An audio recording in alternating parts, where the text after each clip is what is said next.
Ketukan ke hati memanggil dirimu pulang kembali.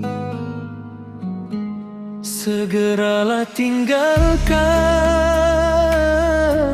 hal-hal keduniaan yang melalaikan jiwa dan fikiran.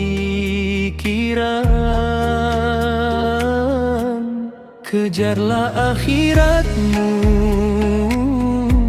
mantapkan bekalmu untuk bertemu kekasih yang satu. Hari demi hari, usia terus pergi, sedang waktu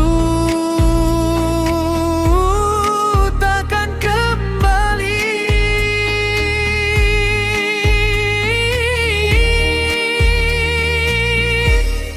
Ingatlah, setiap ujian yang dikurniakan bukan untuk melemahkan, tetapi menguatkan.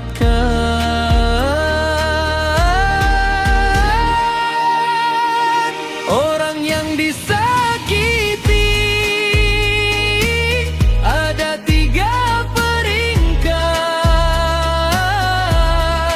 Pertama menangis, kedua diam, ketiga tersenyum. Dia mengerti rahasia ujian, dia memahami hikmah Tuhan. Bila hati dekat dengan Allah, tiada yang sia-sia. Saat dunia datang menguji, jangan mudah berputus asa, kerana di sebalik luka tersimpan 1000 makna. Ada air mata yang menghapus dosa, ada kesabaran yang mengangkat darjat hamba. Ingatlah, setiap yang berlaku sudah tertulis dalam ilmunya, dan setiap kesedihan pasti ada ganjarannya. Orang yang disakiti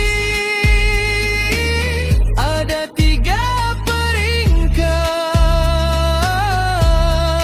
Pertama menangis, kedua diam, ketiga tersenyum. Dia mengerti rahasia ujian, dia memahami hikmah Tuhan. Bila hati dekat dengan Allah, tiada yang sia-sia. Selawatlah di kau selalu untuk kekasih Allah.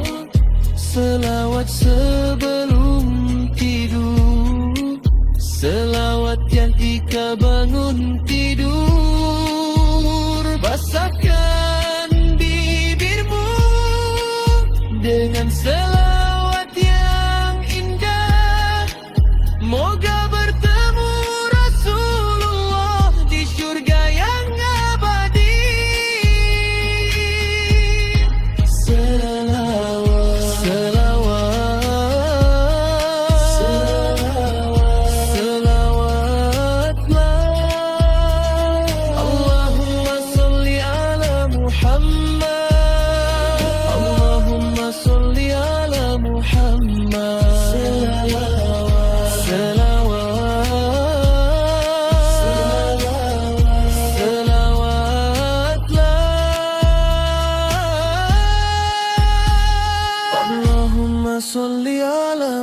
Muhammad wa ala ali Muhammad.